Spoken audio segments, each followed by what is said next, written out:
bienvenidas y bienvenidos, por fin, al Congreso Fugas, Éxodos y Rupturas, descifrando la Europa actual.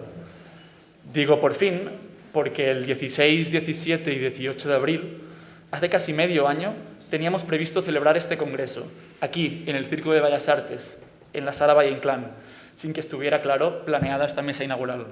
Una alegría en ese sentido. Así que a principios de marzo encarábamos la que pensábamos que iba a ser la recta final de este congreso, con preguntas como ¿dónde pegaremos carteles? ¿Haremos pasaclases para promocionar el congreso? Tal vez una sangriada en el césped de filosofía. Son palabras que ahora, pues claro, nos hacen reír como poco. Pero este y muchos otros planes se rompieron con la llegada de la pandemia. En realidad, hacía semanas que escuchábamos noticias de los confinamientos en Wuhan, luego en China, pero desde la barrera de nuestros teléfonos móviles, de nuestros televisores, nos parecían noticias de algo lejanos. Muertes lejanas y desconocidas, de otra cultura, tal y como nos lo había parecido el ébola o, en general, muchas de las catástrofes, también guerras, que no tienen lugar en Europa occidental. Sin embargo, la pandemia se extendió y rápidamente cambió nuestra percepción de lo otro. Ahora y aquí, en un aquí que llega vía streaming al sur de Madrid, probablemente a Barcelona y otros lugares, queremos reflexionar con Nantu y Gonzalo sobre el impacto social, político y cultural de la pandemia desde una perspectiva filosófica. A un lado, Nantu Arroyo, que aunque no es presidenta de la Comunidad de Madrid, es docente e investigadora en formación del Departamento de Filosofía de la Universidad Autónoma de Madrid, donde trabaja en la fase final de su tesis doctoral sobre la reactivación de las tendencias imperiales en el siglo XVIII. Al otro lado, Gonzalo Velasco, docente e investigador del Departamento de Humanidades de la Universidad Carlos III de Madrid, especialista en filosofía social, teoría y crítica de la cultura contemporánea. Además, colabora semanalmente como analista político en el programa Hoy por Hoy de la cadena SER.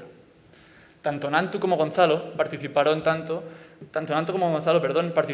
en el glosario de la pandemia del que hablábamos, la iniciativa del Círculo de Bellas Artes para pensar la pandemia con sosiego, a partir de conceptos como interdependencia, azar, guerra y contagio. Y también participaron en otra iniciativa, el volumen colectivo Covidosofía, reflexiones filosóficas para el mundo pospandemia, coordinado por Dulcinea Tomás Cámara. Así que hoy trataremos de seguir este hilo preguntándonos qué puede aportar la filosofía a la intelección de la pandemia. Al tratar de responder a tal pregunta, somos partícipes del incipiente género filosofía de la pandemia, que es como se llamó a la cantidad de textos que filósofas y filósofos publicaron a un ritmo frenético. A finales de marzo, el filósofo esloveno Žižek ya había publicado su ensayo Pandemic y el volumen Sopa de Wuhan recogía las aportaciones que pensadoras y pensadores de la talla de Paul Preciado, Judith Butler o Giorgio Agamben habían publicado en reconocidos medios de comunicación. Algunos de estos apresurados textos han recibido duras críticas, cabe decirlo, por su desatino al sobredimensionar las sombras de la caverna o simplemente por la previsibilidad de sus diagnósticos. Otras voces, al preguntarse sobre la labor de la filosofía en tiempos de pandemia, una catástrofe tan radical, tan reciente, apelan a la prudencia, a la espera. Como la lechuza de Minerva dicen, la filosofía inicia su vuelo al caer el crepúsculo. Así que a medio camino entre el saber absoluto que espera y la crítica radical que se apresura, consideramos que esta charla pone de relieve una actitud filosófica que duda, que se muestra escéptica, pero que a la vez es consciente de la emergencia sanitaria y de la excepcionalidad. Una actitud que mantiene la distancia social, como estamos haciendo hoy, pero que se muestra crítica frente a los discursos del poder que exigen esfuerzo y sacrificio mientras caricaturizan al personal sanitario como héroes.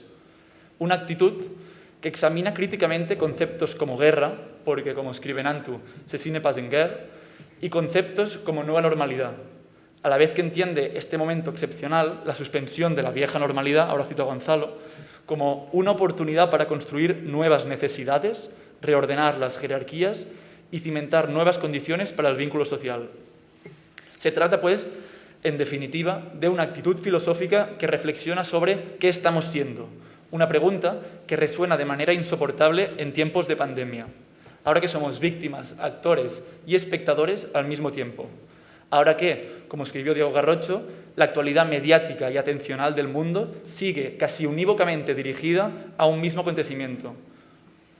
Una convergencia universal de la experiencia que tal vez lo que nos recuerde cada día es que no somos iguales. La brecha socioeconómica, de género, la racial, la brecha de edad, se han visibilizado aún más en tiempos de pandemia. Tal vez hay que hablar de una pandemia y de múltiples epidemias. Hoy miraremos con retrospectiva el estallido de la pandemia mientras estamos plenamente inmersos en lo que parece una segunda ola. Este escenario nos vuelve a inquietar, a interpelar, a preguntar. Así que trataremos de ofrecer alguna respuesta acerca de qué puede aportar la filosofía en tiempos de pandemia. Pero en vista de lo sucedido, no evitaremos la pregunta inversa: ¿cómo ha afectado la pandemia a la reflexión filosófica? Así que con la mesa inaugural, Rupturas en tiempos de pandemia, reflexiones sobre la catástrofe desde la nueva normalidad, pretendemos abrir el melón y así proponer un marco desde el que las siguientes mesas puedan también reflexionar sobre otras fugas, éxodos y rupturas que han tenido lugar en tiempos de pandemia. Dicho esto, Nantu, Gonzalo. Primero hemos dicho Nantu, ¿no? Todo vuestro.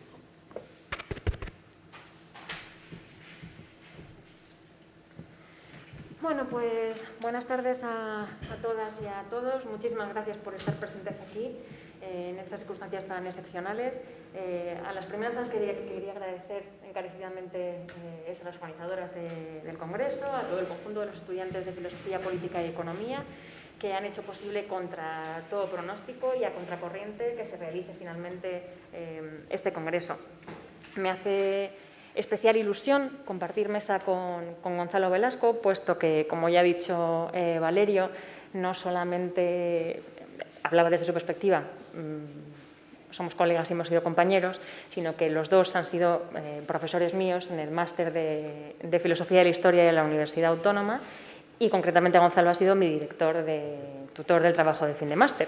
Así que me hace mucha ilusión compartir mesa aquí con él. Tenemos tras de nosotras los éxitos de los congresos precedentes organizados por las distintas generaciones de este grado de Filosofía, Política y Economía. Yo también comparto en que han sido excepcionalmente bien escogidos todos esos títulos y vamos a intentar pensar aquí ese fugas, éxodos y rupturas desde una dimensión de la ruptura que es pensar la pandemia como una catástrofe, que era algo en lo que coincidíamos tanto Gonzalo como yo. Yo me hacía eco ya en el primer articulito que publiqué en torno al uso de la metáfora bélica en la gestión de la crisis del COVID, de las palabras de Yayo Herrero y de Santiago Albarrico, que decían, recordando estas palabras de esto no es una crisis, es una estafa, de la crisis de 2008, ellos decían ahora, no es una guerra, es una catástrofe.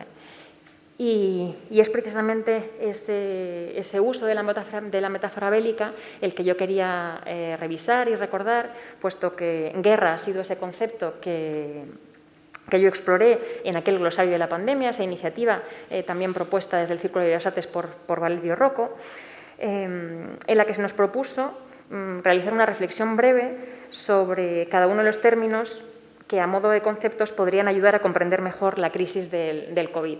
Y allí confluimos toda una serie de personas del corte más o menos del que va a participar en este congreso, no solamente desde la filosofía, de las ciencias sociales, pero también del mundo del espectáculo, del mundo de la cultura en general, también desde las ciencias más clásicas, una cardióloga, gente de ciencias de la salud, que también tenemos mucho que aprender precisamente de ese diálogo.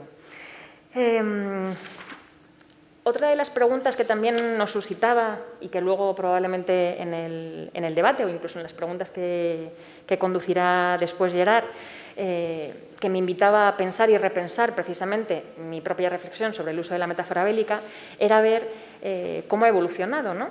Porque el discurso ha cambiado mucho. En aquel momento de la primera ola, en marzo de 2020, lo que yo quería estudiar era precisamente la proliferación por parte de los jefes de Estado de un discurso que articulaba en términos de guerra una situación de emergencia sanitaria. El discurso nos era, creo, familiar. Lo habíamos escuchado antes y no hacía mucho.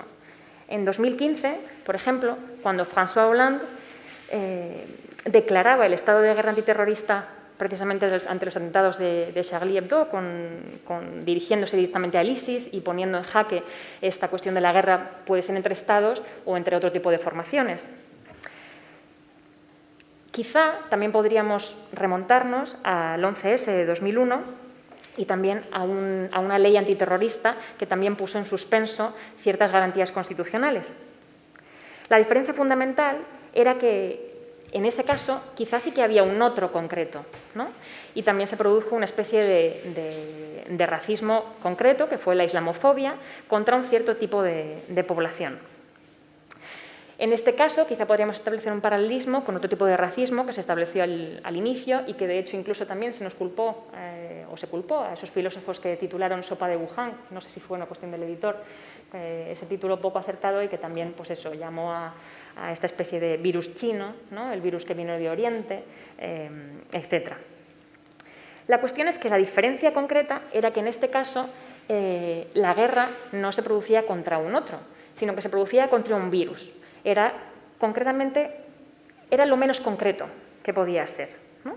El enemigo menos concreto al que declarar la guerra. Estábamos en guerra contra la enfermedad producida por un virus. Quizás eso no se pueda comparar. Lo que sí que se podía comparar era precisamente entre esos momentos históricos que el uso de la metáfora bélica se producía como justificación última de la declaración de un estado de emergencia como marco jurídico que permitía precisamente poner en práctica ciertas medidas que son inéditas o intolerables en cualquier estado de normalidad, precisamente. Medidas excepcionales en tiempos de paz. Pero la cuestión, como ya se ha dicho y como Gonzalo sin duda ya ha explorado, es precisamente esa relación entre la excepcionalidad y la normalidad. Y la cuestión es que los periodos de excepcionalidad fundan nuevas normalidades, que en muchos casos llegan para quedarse. En aquel artículo en el que contribuía para el volumen conjunto de Covidosofía, yo reflexionaba en algunas de esas medidas que nos parecieron en un momento dado excepcionales y que luego llegaron para quedarse. Ponía el ejemplo nimio de las botellas de agua en los aviones. Antes podíamos portar botellas de agua en los aviones, pero precisamente como consecuencia de la aplicación de una ley antiterrorista internacional por la cual se quería prevenir el hecho de poder portar explosivos líquidos, entonces dejamos de poder utilizar o poder portar líquidos mayores de 100 mililitros, etc. Esto puede parecer una tontería, pero la cuestión es que a cualquier nacido que empezase a viajar con esa normalidad, le parecerá inaudito el hecho de que sí que se pueda llevar una botella de agua de casa, por ejemplo, y portarla en un avión. Como esa, otras tantas. No sé si recordáis, en 2015 lo primero que se prohibió en Francia después de lo de Charlie Hebdo fue precisamente el derecho de concentración en la calle. Ahora estamos volviendo a cuestionar qué manifestaciones públicas son legítimas, qué manifestaciones públicas no lo son, si la cultura es segura o no lo es. Me parece que habría que revisar precisamente todas esas excepciones que podemos llegar a tolerar en ciertos momentos, pero que tienen el peligro de poder volverse normalidades.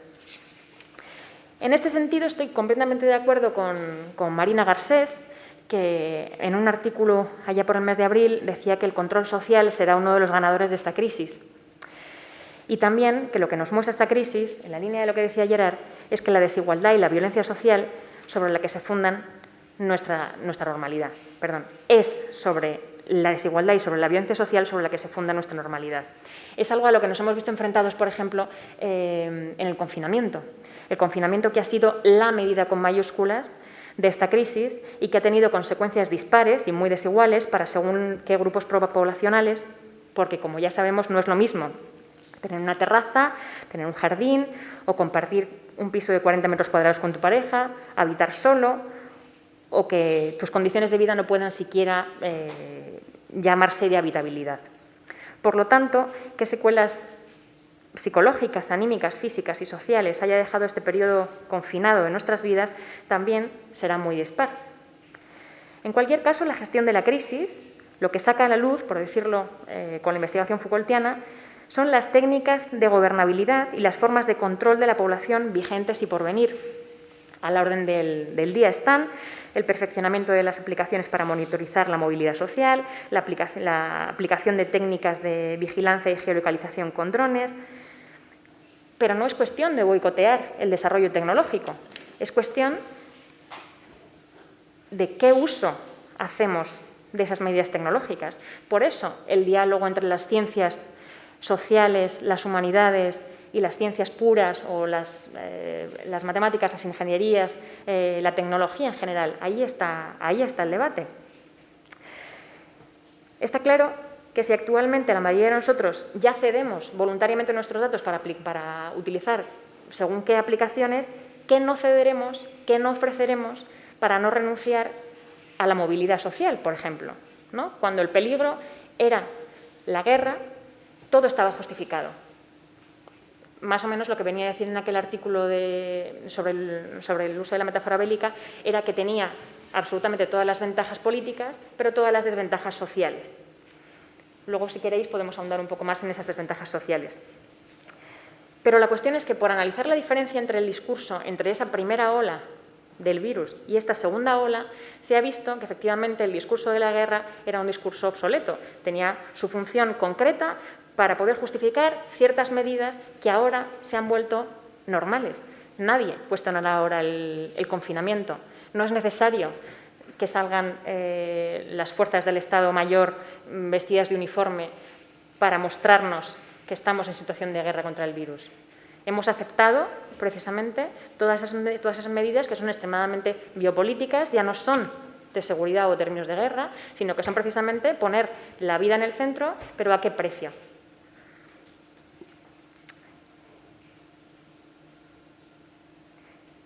En este sentido, solamente me gustaría señalar uno de esos efectos secundarios negativos que me parece que puede tener esas políticas del miedo, dentro de las cuales aglutino no solamente el discurso de la primera ola en términos de metáfora bélica, como el discurso de esta segunda ola en términos más absolutamente biológicos, más absolutamente biopolíticos, de salvaguardar la vida o de tratar la crisis como realmente lo que es, una crisis sanitaria y económica, en segunda instancia.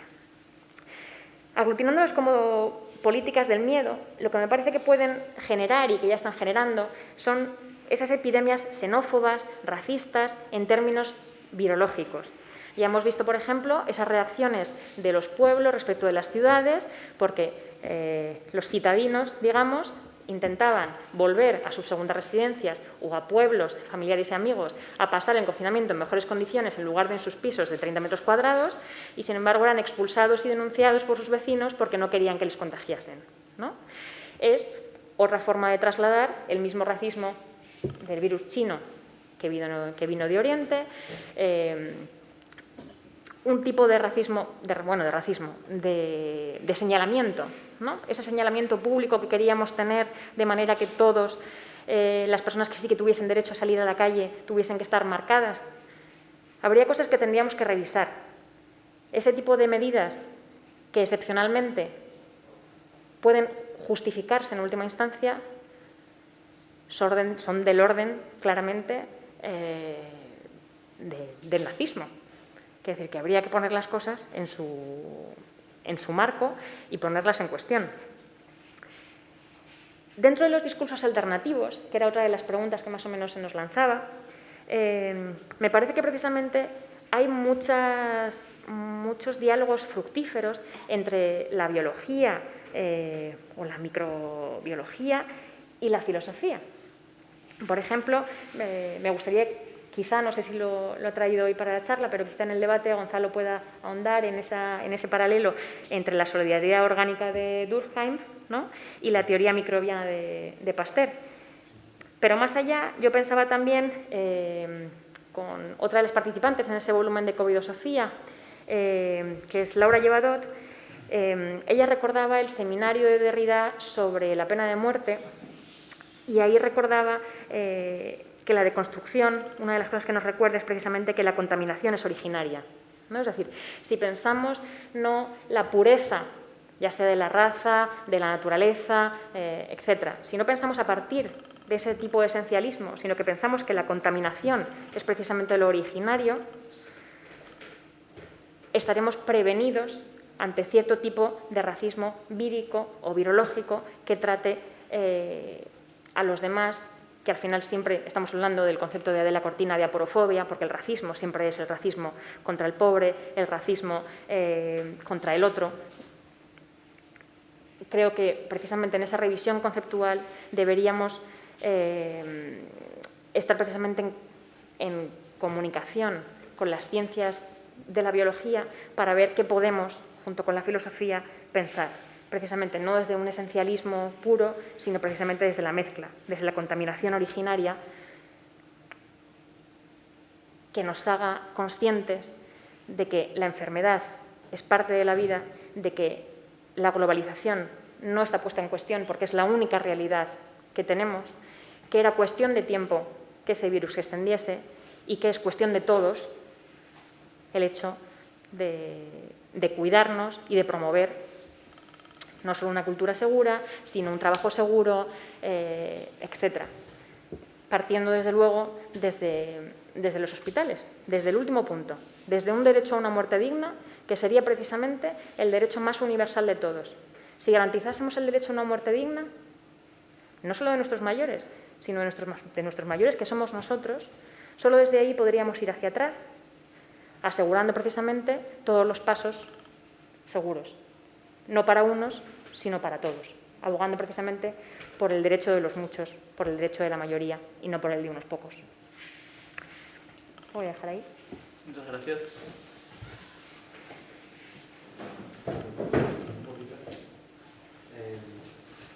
Aunque ya se ha repetido muchas veces y no soy el primero en hablar, ¿verdad? El micrófono sobre todo para quien está viéndolo en streaming. No puedo sino agradecer y reconocer el trabajo realizado por Gerard, por Alberto, por Laia y por todo el grupo de estudiantes del grado en Filosofía, Política y Economía.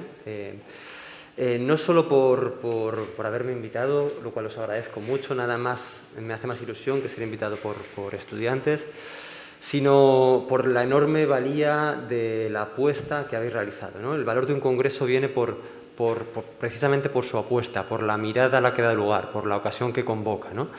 Y este congreso tiene un gran valor no solo porque van a pasar por aquí muchos académicos, especialistas, activistas culturales, cuya trayectoria desde luego amerita el que hayan sido invitados e invitadas, sino porque cada una de las mesas está pensada para ser o para responder a los dilemas o a las preguntas que son acuciantes en nuestra actualidad. Y ese trabajo corresponde a este grupo de estudiantes. Yo doy fe, desde luego, en la interlocución con Gerard, que ha sido así y esto no es común en los congresos, por lo cual quiero desde luego agradecerles muchísimo este trabajo, ¿no?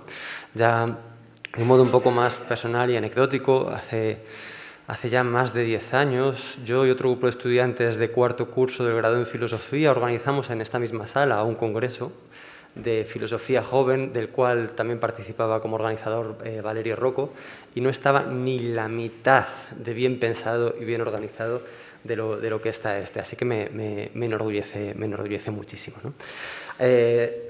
Reitero los agradecimientos a todos y también es para mí desde luego un privilegio no solamente compartir espacio con Valerio, con Nantus, sino también con caras conocidas, estudiantes de la Carlos III y con todas y todos vosotros.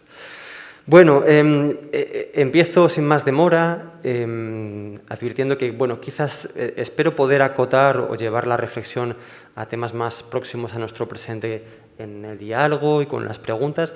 Voy a intentar aportar una cierta mirada conceptual, una cierta mirada teórica vinculada a una de las palabras, digamos, que nos convocan, que es la de ruptura.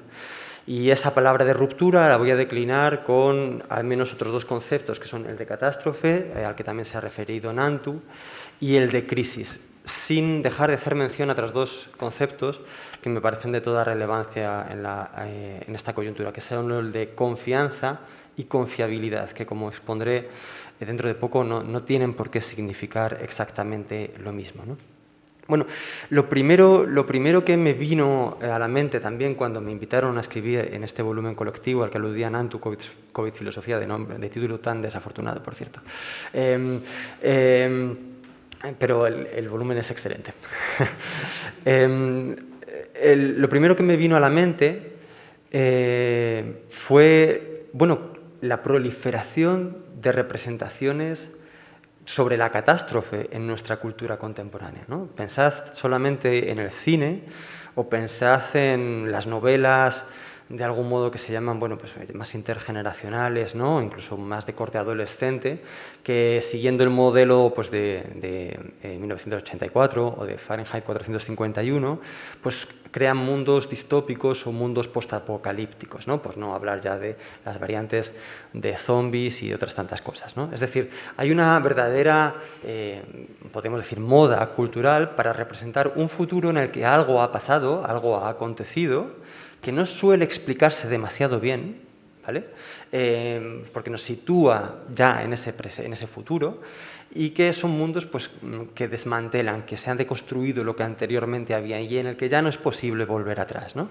Bueno, esa primera reflexión y la pregunta de por qué o qué quería decir, de qué era síntoma, me recordó o me lleva a pensar en algo que, bueno, que es bastante intempestivo porque me lleva a la Grecia antigua, ¿no? A un ejercicio que se hacía, que bueno, popularizaron o que defendieron sobre todo las filosofías helenísticas, ¿no? Fundamentalmente el estoicismo. Un ejercicio que se llamaban las praemeditatio malorum, ¿no? Las premeditaciones del mal, de lo malo, que fueron estudiadas por Michel Foucault en su curso del Collège de France, la hermenéutica del sujeto, la herméneutique du sujet, ¿no? Bueno, ¿qué quiere decir esto de las premeditaciones del mal? Me voy a tener un instante en esto.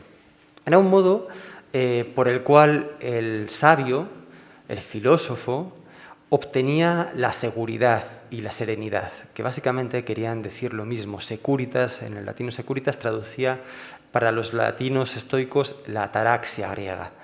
La seguridad, asevera Séneca, es el bien exclusivo del sabio, que es aquel capaz de constituir una subjetividad, un yo fuerte, por decir así, susceptible de resistir los asaltos furiosos del azar, de la contingencia. La seguridad para el sabio antiguo es así un logro subjetivo, consecuencia de un modo de vivir escandido, ¿no? Por la aplicación constante y disciplinada de ejercicios regulares y repetidos que varían pues según la escuela, estoicismo, epicureísmo y otras tantas, ¿no? Si os interesa esto, el clásico de Pierre Hadot, los ejercicios espirituales en la Grecia antigua, es una referencia.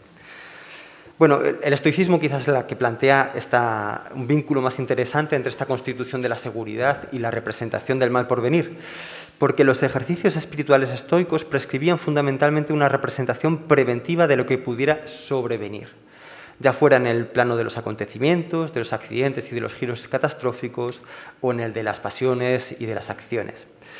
En sentencia de Epicteto, por ejemplo, filosofar consiste en prepararse para los acontecimientos. Mediante esta premeditación representativa de los males por venir, el sabio nunca vería alterada su firmeza ante el advenimiento de lo catastrófico. Bueno, fijaos, lo que hacían básicamente era imaginarse todo lo malo que les podía pasar para que una vez que pasara pudieran decir, esto yo ya lo sabía, ¿no? Y así no les alterase. Bueno, si lo pensáis, todos los escenarios catastróficos que imaginamos no son más que proyecciones desde el pasado, mediante la certeza de los males presentes que diferimos representativamente en el futuro. Es decir, la imaginación de lo futuro no es más que una proyección desde las experiencias pasadas, es un modo de diferirlo, de posponerlo. Es curioso además porque, claro, la experiencia del tiempo que aquí se juega está entre la tensión que en el mismo gesto proyecta y trata de contener la certidumbre de una catástrofe y que es probable que vaya a acontecer, y la previsión representativa que aspira a neutralizar sus efectos. Bueno, la pregunta sería entonces, ¿son las representaciones postapocalípticas, distópicas, un ejercicio de preparación frente al mal por venir? ¿Han sido eso? ¿Por qué es una forma de la experiencia del futuro tan habitual en la cultura tardomoderna? Bueno, Fijaos, la cultura tardomoderna, posmoderna, bueno, no nos metamos en discusiones conceptuales, no es lo mismo, pero bueno, digamos, en nuestro presente. Se caracteriza por un escepticismo, un cinismo, por eso que la decana Patricia Martínez le llamaba y aludía los grandes metarrelatos, ¿no? Las grandes estructuras temporales de la modernidad. Frente a la concepción de la modernidad del porvenir como progreso, es decir, como una proyección desde el pasado hacia el futuro, en nuestra tardomodernidad el futuro pasa a imaginarse como la posibilidad de que acontezca algo radicalmente otro, algo imprevisible y algo ingobernable, ¿no? El progreso es una continuidad. Nosotros nos imaginamos, en estas representaciones, nos imaginamos lo futuro como algo que puede venir sin que lo esperáramos, sin que lo pudiésemos prever, sin que lo pudiésemos imaginar preventivamente. La representación de lo postapocalíptico, entonces, sería el reverso fantasmático del malestar generado por la exigencia de la previsión y de legibilidad de la temporalidad moderna del progreso. Bien, podemos entender entonces el tiempo que nos está tocando vivir, esta crisis, como el advenimiento material de un género de catástrofe imaginada, es decir, esto que estamos viviendo es como si se nos hubiera venido encima una de esas catástrofes que estamos acostumbrados y acostumbradas a ver en la pantalla o en las páginas de las novelas. La pregunta se puede desglosar a su vez en una alternativa. O bien entendemos lo que nos pasa como algo efectivamente súbito e irreparable, ¿no? Como un corte, perdonad, imprevisible y contingente, o bien como desencadenante de un proceso que ya estaba operativo, aunque quizás no hubiera sido traído a conciencia, como algo que ya venía de lejos, ¿no? Sobre este último punto, ¿no? La crisis actual como proceso, os invito a escuchar la intervención en el glosario de la pandemia del Círculo de Bellas Artes de mi compañero Eduardo Maura, de la Universidad Complutense. Bueno, hay una idea extendida, en efecto, de crisis como acontecimiento definitivo, imprevisible, incontrolable, que escapa a la comprensión de las personas o de los personajes implicados. Pues de otro modo, pues no habrían transigido, antes o después se habrían dado cuenta de lo que les iba a pasar. Además, consuela pensar así la crisis, porque es una manera de decir, bueno, que no había alternativa, que el fenómeno disruptivo nos sobrevino y que ya solo toca adaptarse y gestionarlo con resiliencia. Alivia pensarlo así porque exonera de toda responsabilidad. El mal advino y ya de poco sirve pensar en qué pudo haberse hecho para evitarlo. Esto da la sensación de que es así en muchas de las ficciones postapocalípticas. La alternativa que mencionaba sería pensar esa fatal transformación, que esa fatal transformación no fue el resultado de un cataclismo, de algo que de repente pasó, sino de un proceso de que la normalidad se enrareció sin dejar nunca de ser la misma normalidad, ¿no? Me gusta por eso especialmente el cuento de la criada de Margaret Atwood, porque a través de esos ejercicios retrospectivos de flashback, ¿no? Se hace ver cómo el cambio vino dado poquito a poco, ¿no? Con pequeños cambios a los que se transigió, ¿no? Que no se medía exactamente cuál iba a ser su efecto y su consecuencia. Esa dialéctica entre lo súbito y lo procesual anida en el corazón semántico de estos dos términos a los que hacía mención al comienzo, crisis y catástrofe. Crisis alude a una temporalidad de la inminencia, el punto de inflexión y el carácter definitivo de la decisión. Se utilizaba en lo jurídico, también en lo teológico y en lo médico, ¿no? Es el momento en el que hay que decidir intervenir, sangrar, ¿no? En el siglo XIX se usaba mucho, sangrar al paciente para que sobreviva o para que fallezca, ¿no? Es ese punto en el que ya no hay marcha atrás.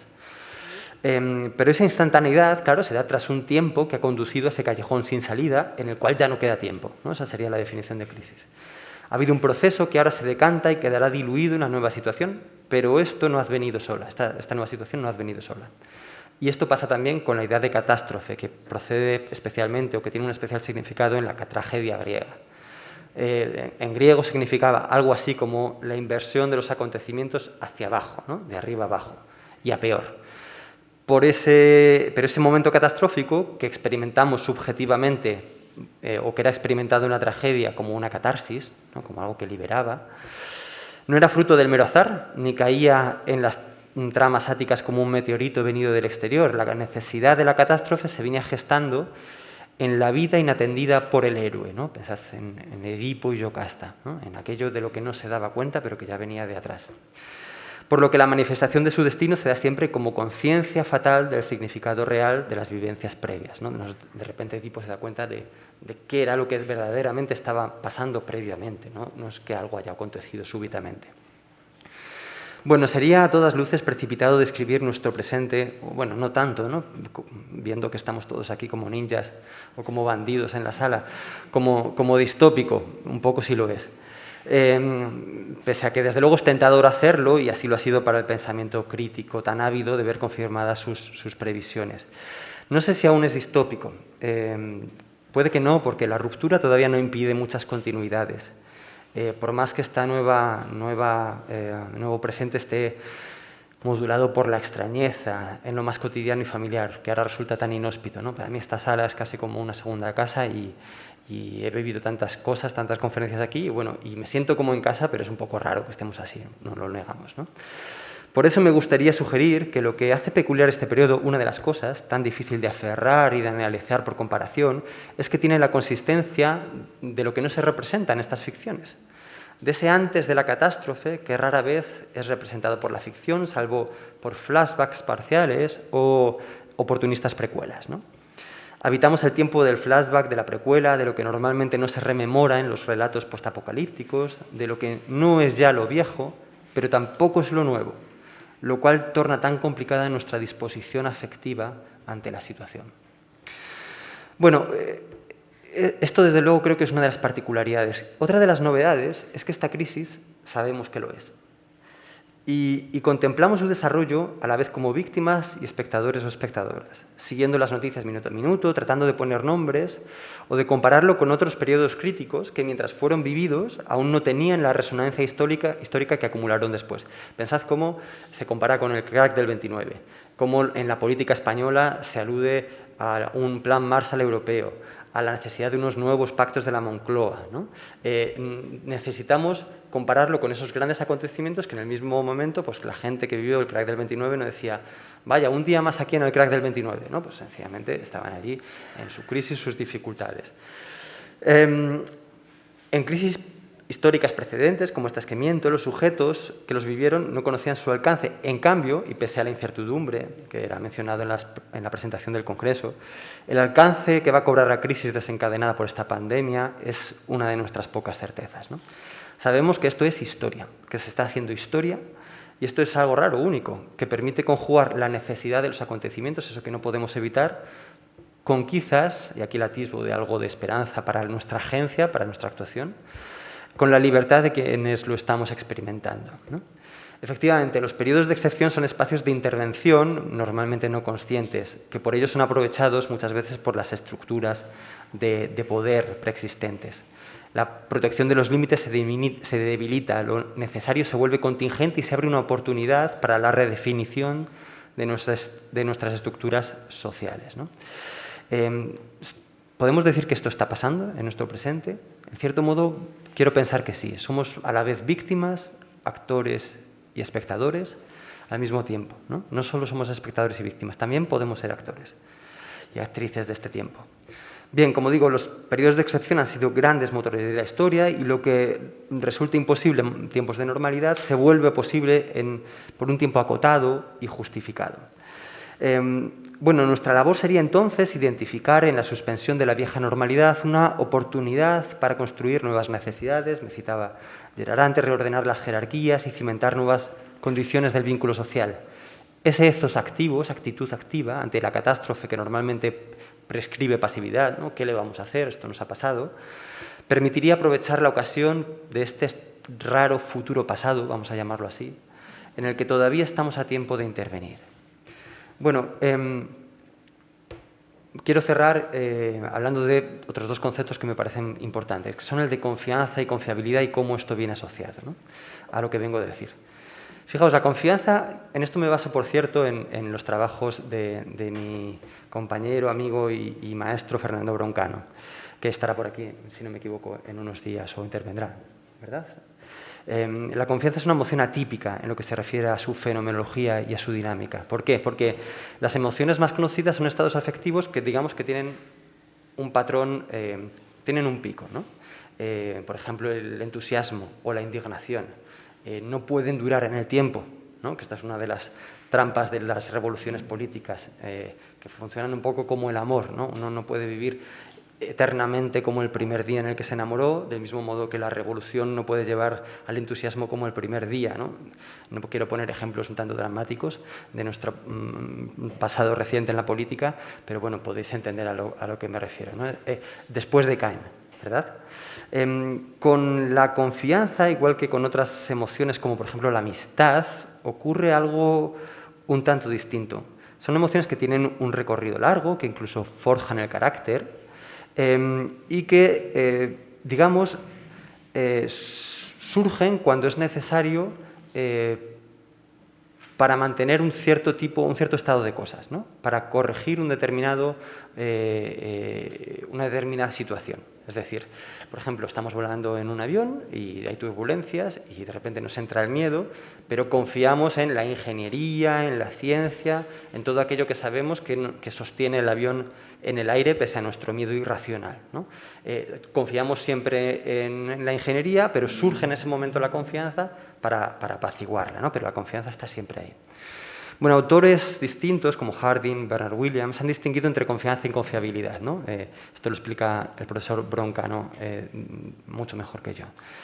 Mientras que la confianza es una reacción local y simultánea, la confiabilidad denota una disposición estable de personas, grupos, instituciones y sistemas sociales.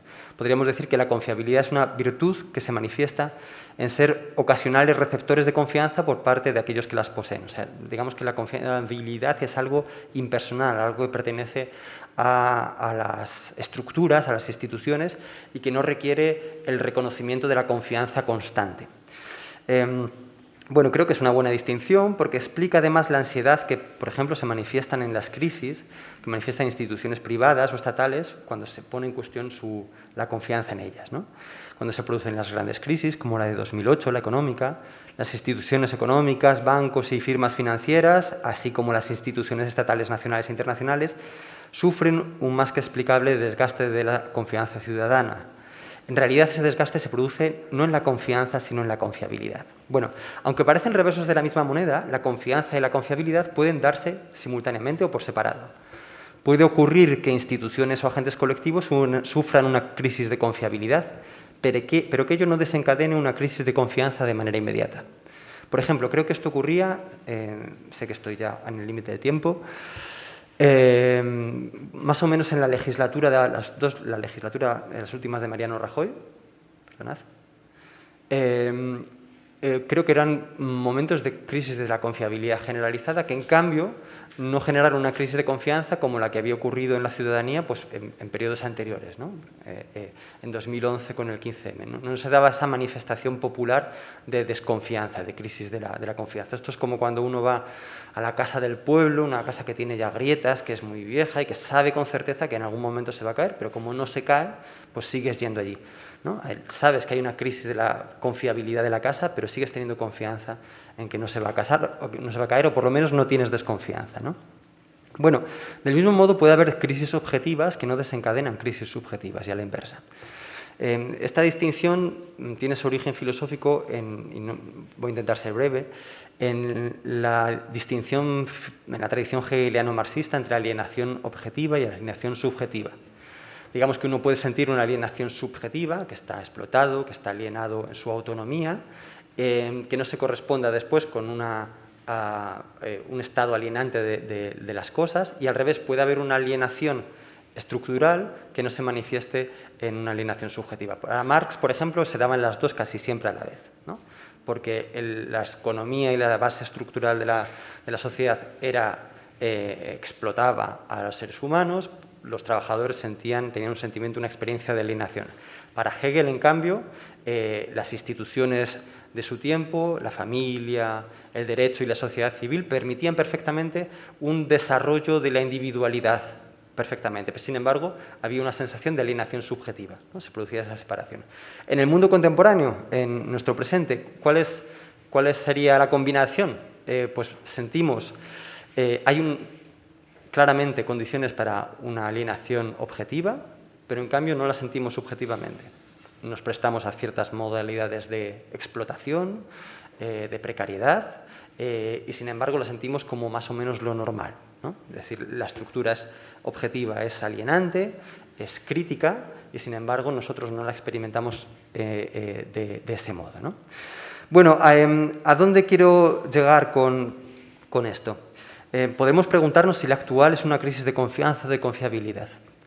A mi entender, antes del desencadenante de la pandemia, había una crisis objetiva que no se manifestaba como crisis subjetiva, porque la estructura básica de confiabilidad institucional se mantenía en pie, pese a todo, pese a que nuestras mayores estaban en residencias gestionadas por empresas privadas con afán de lucro, pese a que los colegios no tenían las dotaciones suficientes de profesores, pese a que la atención primaria era absolutamente escasa y los médicos llamaban la atención sobre la imposibilidad de atender bien a los pacientes en esas condiciones. Pese a ello, digamos, no teníamos la sensación de que aquello tenía que explotar de un modo inminente. Lo sabíamos, pero no teníamos esa experiencia subjetiva de lo inminente, ¿no? Una vez se ha hecho evidente la crisis de confiabilidad, la confianza ciudadana y popular se manifiesta, y esto creo que es lo interesante, busca un nuevo destinatario. Este lapso no puede durar. ¿Por qué? Porque puede derivar en otro tipo de pasiones más negativas y corrosivas, como el resentimiento. Es necesario que surjan nuevos motivos para la confianza, estructuras impersonales no manchadas por la crisis de confiabilidad generalizada. Esta reordenación del mapa de la confianza, ahora que estamos ansiosos por depositarla, es la tarea política y cultural más relevante de nuestro tiempo. Voy a terminar aquí, solamente ahí para dejar casi iniciado el posible diálogo, que el futuro al que debemos tender, a mi juicio, es el de una gestión autónoma de la confianza. No debemos buscar estructuras externas, objetivas, en las que depositarla. La confianza, cada vez más, debe ser autogenerada, autónoma y autosuficiente. Y esa debe ser la gran tarea emancipatoria de nuestro presente. Bueno, lo dejo aquí. Muchas gracias.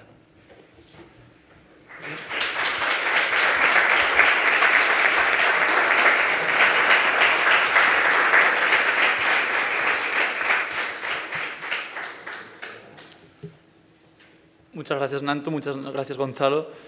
Habíamos pensado que una buena manera de proceder sería plantear algunas preguntas en formato más breve para que se pueda establecer algún tipo de diálogo de esas conexiones que había entre sus aportaciones y ahora también se ha visto entre sus palabras. Y ya luego dejar lugar a la palabra del público y del streaming si es que tenemos alguna pregunta. Así que la primera pregunta que quería plantear iba con una rendición de cuentas casi, os atrevisteis a decir la vuestra, tal vez no en las primeras semanas, como criticábamos en esas apresuradas críticas, pero sí en las siguientes. Y en este volumen colectivo hablabais de la metáfora bélica y tú, Gonzalo, hablabas de un término que ahora no has mencionado, de escepticismo constructivo, pero que también estaba trasluciendo, yo creo, en esta charla. Venía a hablar de cómo había que conjugar la distancia social con el aprovechar esta situación de excepcionalidad, de ser conscientes de ella y así poder hacer eso que decíamos, es construir nuevas necesidades, reordenar las jerarquías y cimentar nuevas condiciones para el vínculo social. Así que la pregunta sería eso.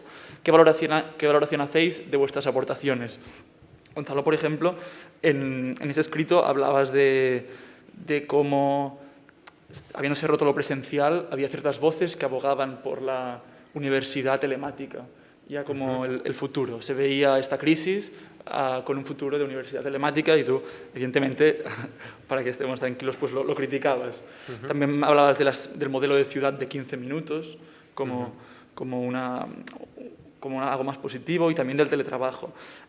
¿Cómo crees que se han reordenado estas jerarquías? Y ya para plantear la pregunta, Antu, ¿cuáles crees que son las secuelas de la metáfora bélica? Tú misma lo anticipabas antes, porque claro, cierto cargo militar nos repetía en nuestras casas una y otra vez, cada mañana, que todos somos soldados frente al enemigo común, a principios del confinamiento.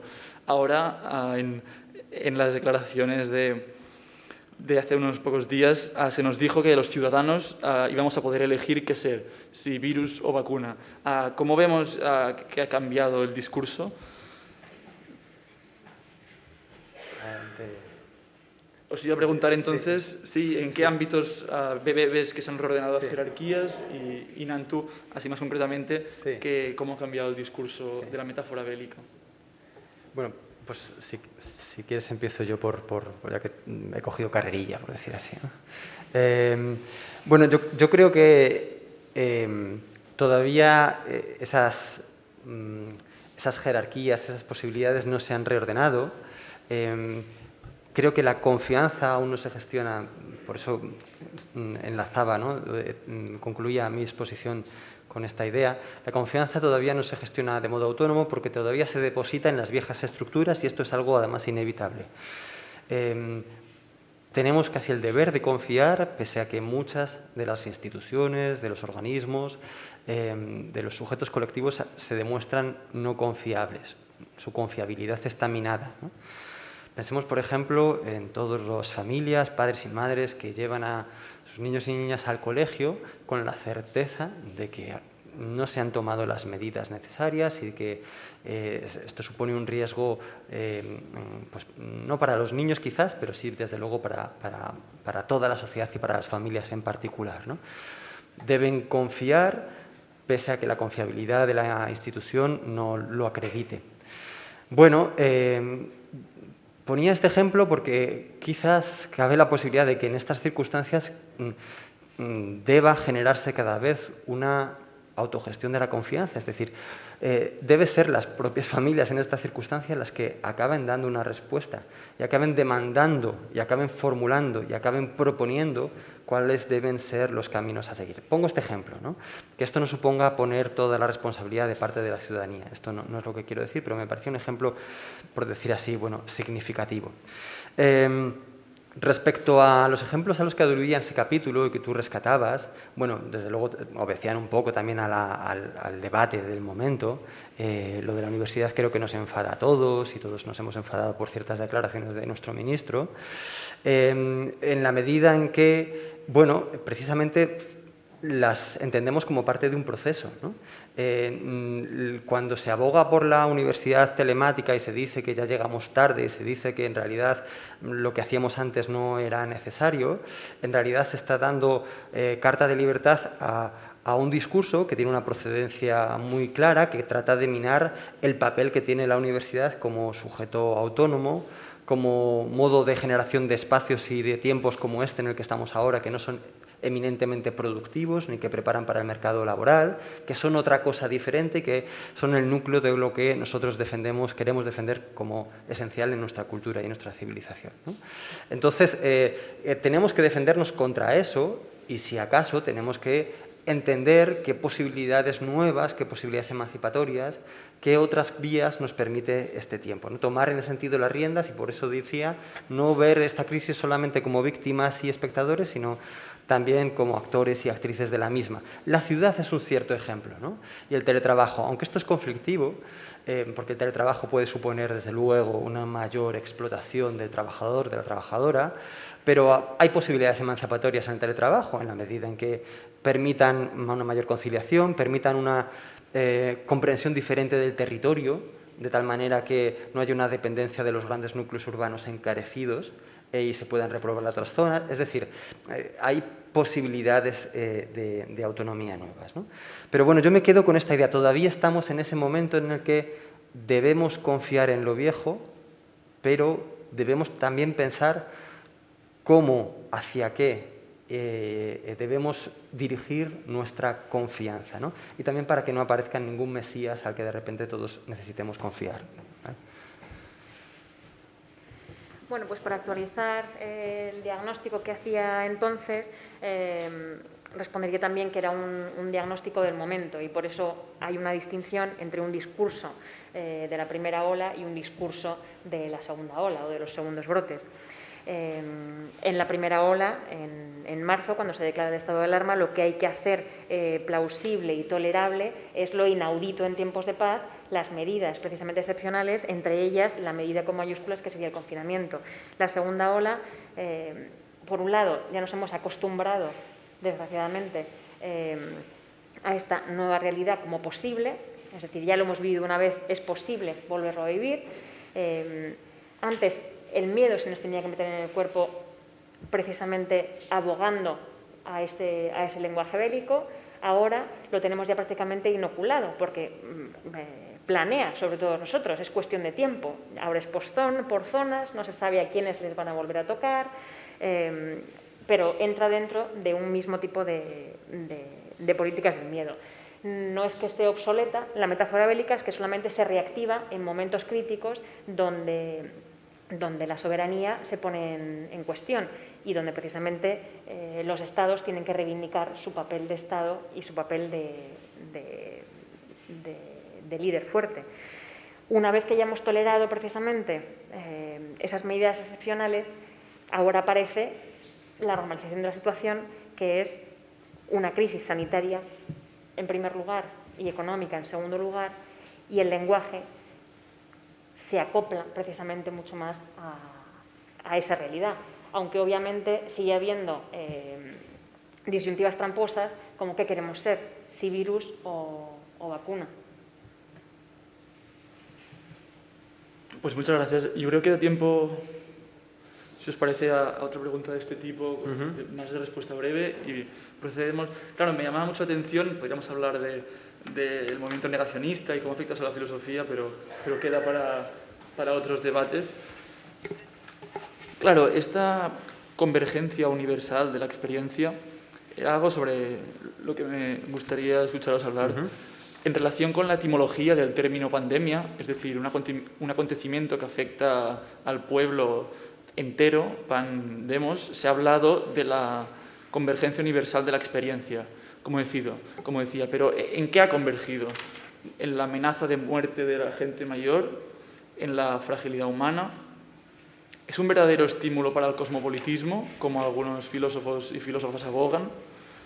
Es decir, ¿qué alcance tienen las propuestas universalistas después de la pandemia? O tal vez por la disparidad de la experiencia en función de la región, la cultura y demás, ¿sería oportuno hablar de una pandemia y múltiples epidemias? Bueno, es verdad que una de las tendencias, una de las reacciones inmediatas de la filosofía cuando se ha tratado de explicar qué demonios nos está pasando, ha sido decir pues algo así como que esto nos devolvía a los límites de nuestra condición humana, ¿no?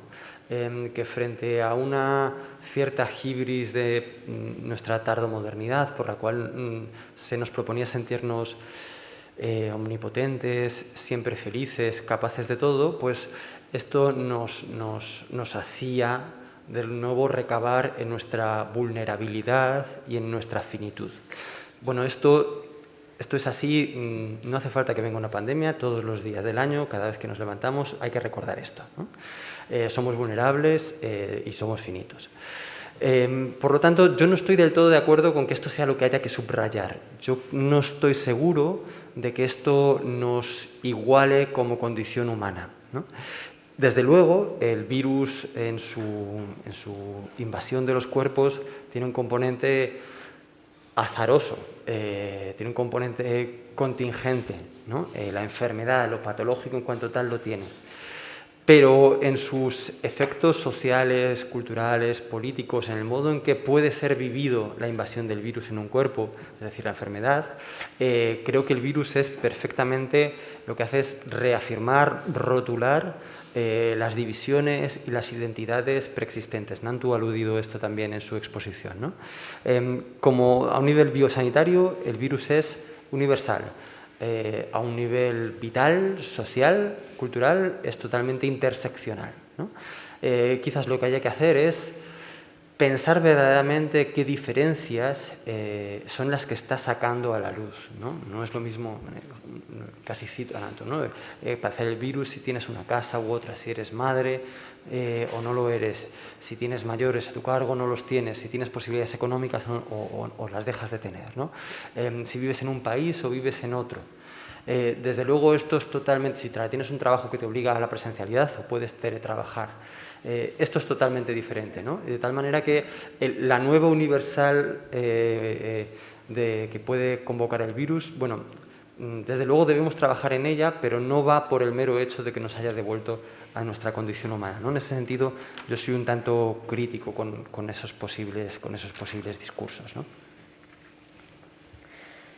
Pues muy en la línea de Gonzalo, lo que creo que desmantela o que pone a la luz esa pretendida convergencia universal de experiencia es, una vez más, pues nuestro propio pecado, nuestra propia hibris occidental, eurocentrista, etcétera. Creo que, por ejemplo, Pablo Ustinduy lo ejemplificaba muy bien en su aportación al glosario de la pandemia, con su aportación sobre Europa, en el que precisamente hablaba sobre el término de la vulnerabilidad, y lo que decía que había producido la pandemia era una experiencia nueva, pero él sí que decía para quién, no para todo el mundo, sino precisamente para los países del centro económico, que se creían intocables y que de repente se sintieron vulnerables en un momento dado.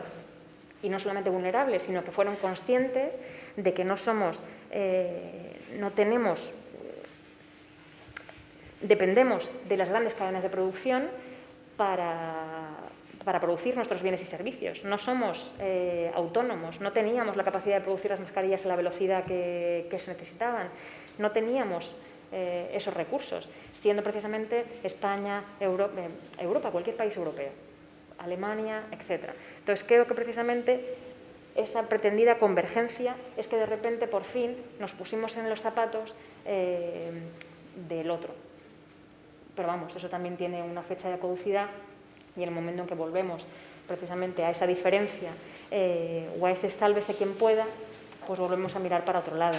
O sea que yo también creo que habría que insistir precisamente en esas diferencias, porque simplemente el hecho de visibilizarlas, el hecho de visibilizar cómo vive el otro su confinamiento, cómo vive el otro su imposibilidad de teletrabajar, etcétera, es como estamos en la línea de salir de esta crisis de otra manera. Pues muchas gracias. Con este proceso de reconocimiento de la otredad, pues abrimos la palabra al público, primero al público presencial y si no al streaming, será la jerarquía. Si alguien quiere preguntar, pues que levante la mano, que se levante tal vez para proyectar mejor la voz y comentamos pues en estos siguientes 10-15 minutos lo que os apetezca. Si costara sacar esa primera pregunta, pues miramos en streaming, y si no, teníamos más de una o dos pensadas. Perdona, claro. Una pregunta para Gonzalo Velasco. Y se me parece muy interesante los conceptos de la tragedia griega, la catástrofe, la inversión de la situación que no era dada por el azar, sino que el héroe suele ser muy fundamental. Que si puedes contarnos un poco más en profundidad, por favor. ¿Contesto uno por uno o esperamos a ver si hay más? ¿Se ha escuchado bien eso en primer lugar? Lía, ¿sí? Sí. Respondo entonces, ¿no? Sí, respondo. Vale. Bueno, es un concepto clásico, no soy especialista en tragedia griega, ¿no? Pero la catástrofe es ese momento que ocurre en las grandes tragedias por el cual el héroe se da cuenta que, pese a que creía que era totalmente autónomo en la determinación de sus fines, que llevaba su vida totalmente por las riendas, en cambio el destino era más fuerte, ¿no? Esta es la idea en la tragedia griega. Y ese es el momento, en esa clave propiamente ática, podemos decir, en el que los espectadores sentían la catarsis, ¿no? Esa darse cuenta de lo que verdaderamente está pasando, que era la gran experiencia estética, ¿no? El gran subidón que sentía el espectador era en ese momento, ¿no? Bueno, ¿por qué lo traemos o por qué lo traigo a colación? Bueno, primero, para expresar esta dialéctica entre la idea intuitiva de lo súbito y que acontece y el proceso, que en realidad es lo que viene ocurriendo. En relación a lo que estábamos ahora ya conversando en el diálogo, claro, eso que acontece no es azaroso. Es decir, voy a decirlo de otro modo, yo no creo en el azar. No es que no crea en el azar porque ocurran cosas por casualidad. Claro que ocurren cosas por casualidad. Y claro que yo me contagio no porque tenga una responsabilidad en mi contagio, sino porque el virus no entiende de barreras osmóticas y de fisiologías. Lo que pasa es que en el mismo momento en el que me contagio y soy consciente de ello, mi contagio tiene un sentido, y es el sentido que yo le doy al entramar ese contagio en mi narración personal, en mi identidad narrativa.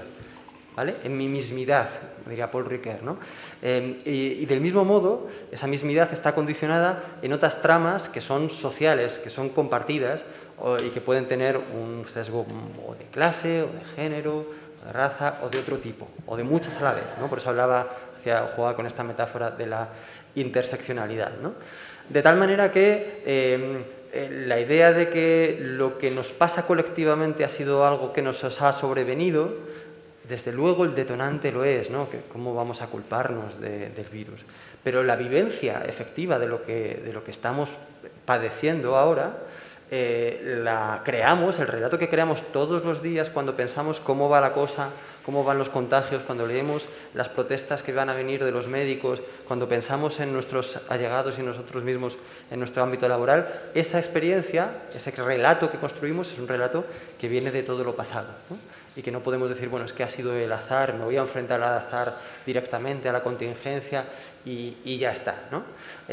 Si quieres, volviendo un poco a lo que aludía antes de los estoicos y de las escuelas helenísticas, ¿no? Esa premeditación del mal está bien, ¿no? Dices, bueno, no me culpo no voy a sentir culpa de lo que no depende de mí. No debemos sentir, obviamente, culpa de lo que no depende de nosotros, pero desde luego tenemos que sentir responsabilidad sobre lo que sí dependía de nosotros. Y desde luego esa responsabilidad debe llevar a actuación, ¿no? Y si la sociedad estaba fracturada, no estaba bien armada en tantos y tantos aspectos que hacían que vidas fueran mucho más precarias que otras y muchas vidas fueran más merecedoras de ser vividas que otras, eso sí que es algo que es nuestra responsabilidad y a lo que debemos enfrentarnos, ¿no? Bueno, no sé si te respondo, pero ahí va otra reflexión. ¿Alguna otra pregunta? Sí, genial. Las recogemos las dos ahora y yo las repetiré para que en streaming se escuche. Sí, quería hacer una pregunta a Nancy.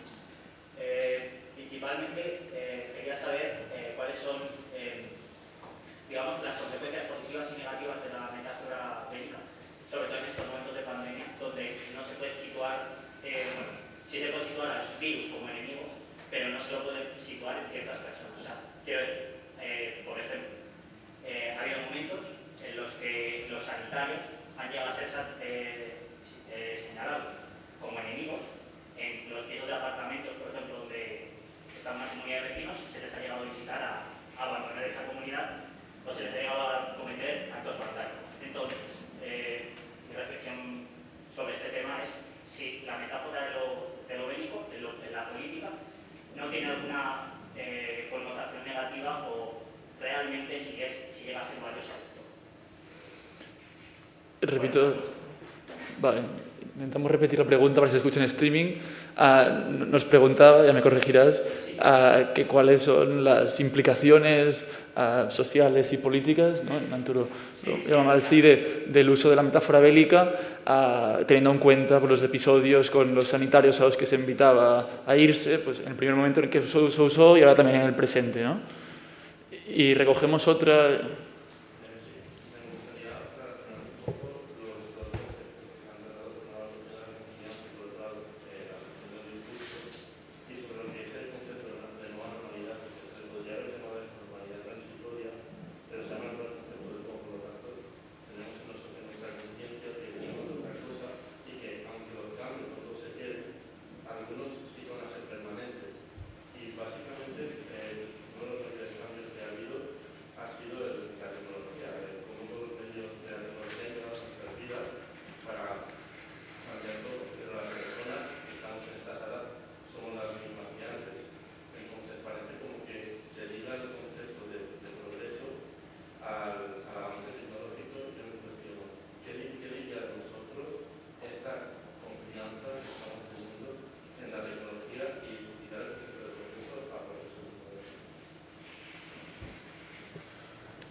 Por aquí, no sé si Vale, es una tercera.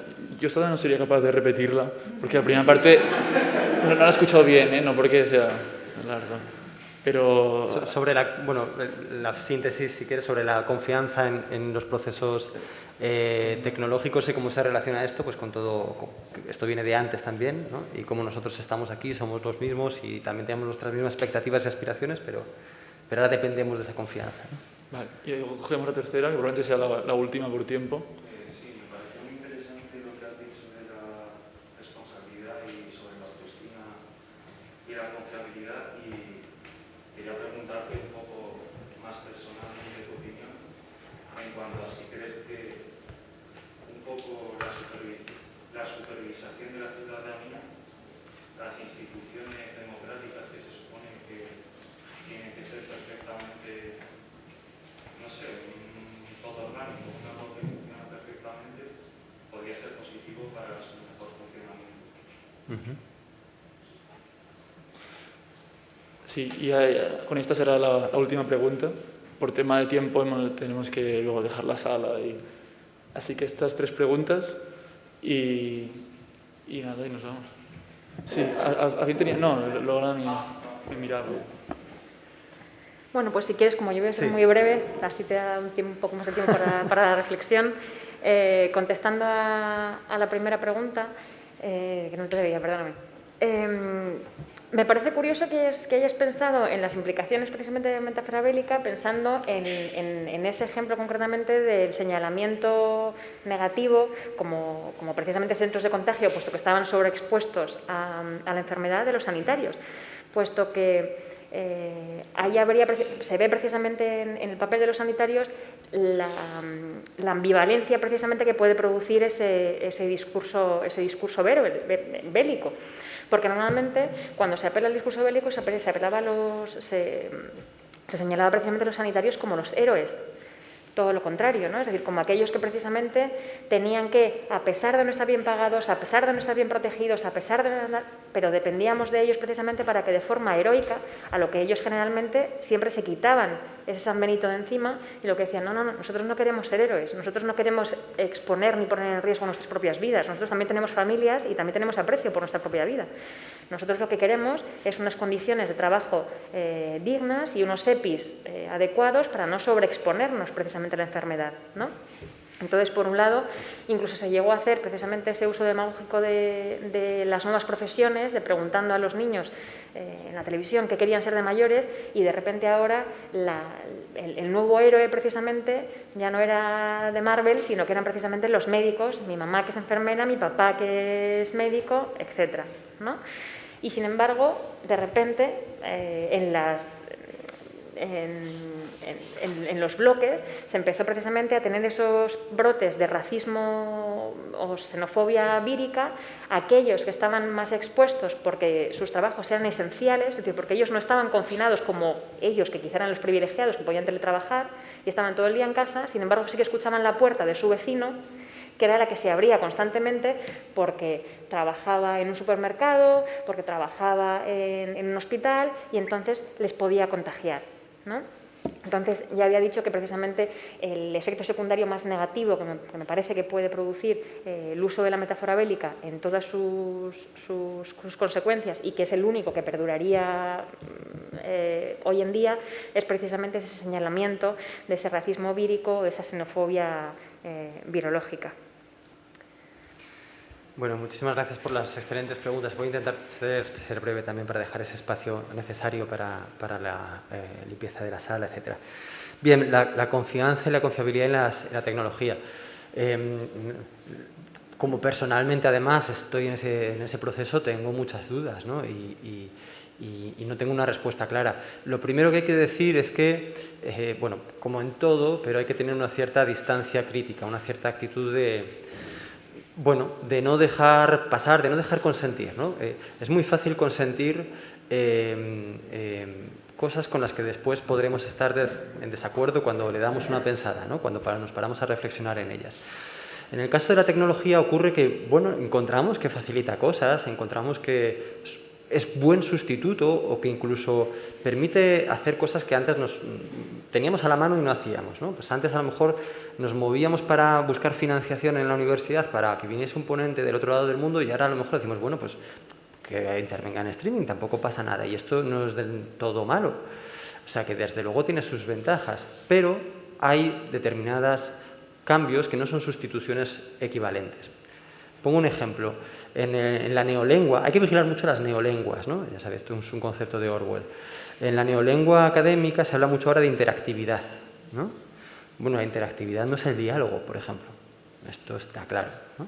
No es lo mismo intercambiar signos, determinadas palabras, ver en una lista quién ha participado, quién no, determinados mecanismos para controlar la asistencia, ciertas cosas interactivas que permiten que sí, que cada uno del otro lado de la pantalla esté actuando, que lo que pasa en un diálogo, que no siempre puede medirse, no siempre puede representarse y no siempre puede conducirse tecnológicamente, ¿no?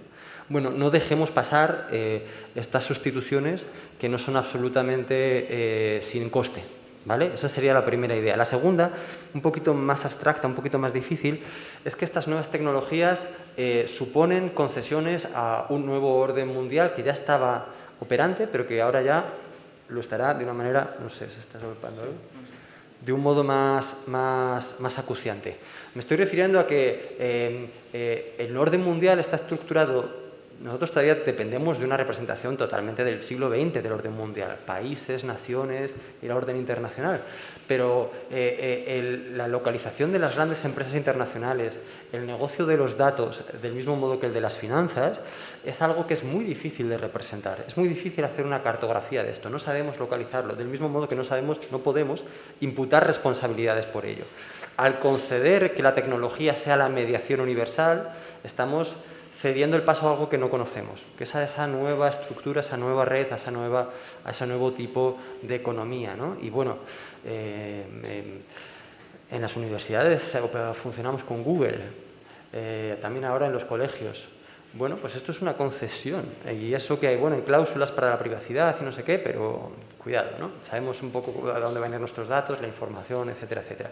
Yo me pierdo como otros tantos, pero creo que esto es importante, al menos tener en cuenta que en esa cartografía imposible estamos cediendo el paso a que se reafirme un nuevo orden mundial y que nuestra consideración de que los que mandan, los que deciden son estos, es falsa. Van a ser otros, que no sabemos quiénes son, ¿vale? Entonces, la mediación de la tecnología y su aceptación tiene también este riesgo. Y con esto, con la segunda pregunta termino, la cuestión de la corrección del sistema democrático. Desde luego, fíjate, quizás una de las características de las revueltas, en realidad todavía no hay una revuelta por esto, pero debe ser una revuelta tranquila, pero yo abogo porque haya pequeñas revueltas, ¿no? No en la calle, no juntándonos todos para que no haya contagios, pero pequeñas revueltas en el sentido de que tomemos las riendas de la situación. Son revueltas que lo que piden es el cumplimiento de las normas tal cual están escritas. Por ejemplo, el 15M fue eso. El 15M no se pidió el cambio del sistema capitalista, ni que viniese aquí, no sé, otro líder o que... No, lo que se pedía es, oye, la Constitución dice esto, las instituciones están para esto, el deber de la ciudadanía y de los partidos es este. Cumplirlo es difícil, pero es que hay que cumplirlo. Y esa exigencia es brutal, esa exigencia es tremenda. Pasa ahora con nuestro sistema democrático. Piensa, por ejemplo, en lo que pasa con nuestro sistema autonómico. Si solamente fuéramos conscientes, lo que está demostrando esta crisis es que no tenemos ni idea de qué hacer con el estado de las autonomías, no sabemos cómo funciona. Hay fallas constantemente. Unos se dicen que es tu responsabilidad, otros que es de otros. Esto es un caos. Es dificilísimo que haya estructuras de cogobernanza. Es complejísimo, ¿no? Bueno, si esto sirve para que de verdad se dé lugar a una verdadera cogobernanza, a una verdadera asunción de las responsabilidades de cada cual, a modos de participar de los gobiernos compartidos, pues esto sería desde luego ideal. Si esto sirve para ser conscientes de lo que viene pasando durante años en las escuelas, en los centros de salud, pues entonces esto será genial, ¿no? Nuestro gran aparato, nuestro gran andamiaje tiene muchas goteras, tiene muchas fallas y como en el ejemplo de la casa que ponía antes, creemos que no se va a caer nunca, pues bueno, va y se cae. Entonces ahora se trata de repararlo. Lo que hay que hacer como ciudadanía, bueno, muchas cosas, ¿no? Hay que organizarse y hay que hacer cosas, ¿no? No solamente es poner tweets. Pero desde luego, al menos hay que mantener el estándar de exigencia altísimo. Ahora ya no valen medias tintas, ¿vale? Esa sería mi respuesta. Pues muchas gracias. Hemos recibido una pregunta por stream, pero lamentamos decir que ya no podrá ser respondida. Miraremos de mejorar de cara a siguientes charlas y gestionar mejor el tiempo. Nos preguntaban sobre la alteridad y el miedo de lo otro, tal vez por Twitter. Pues veremos si podemos responder. Pero muchísimas gracias para asistir a esta primera charla. Repetir, antes de que os levantéis, cómo procederemos. Y es que las personas de las últimas filas serán las primeras en salir. eso seguro. Y luego deciros que si vais a asistir también a la siguiente charla, a la que va a empezar en el tiempo que limpiemos y todo, que dejéis una chaqueta o alguna cosa en vuestra silla para así correr los menores riesgos posibles. Dicho esto, muchas gracias a todos los asistentes y aún más a los participantes. Hasta pronto.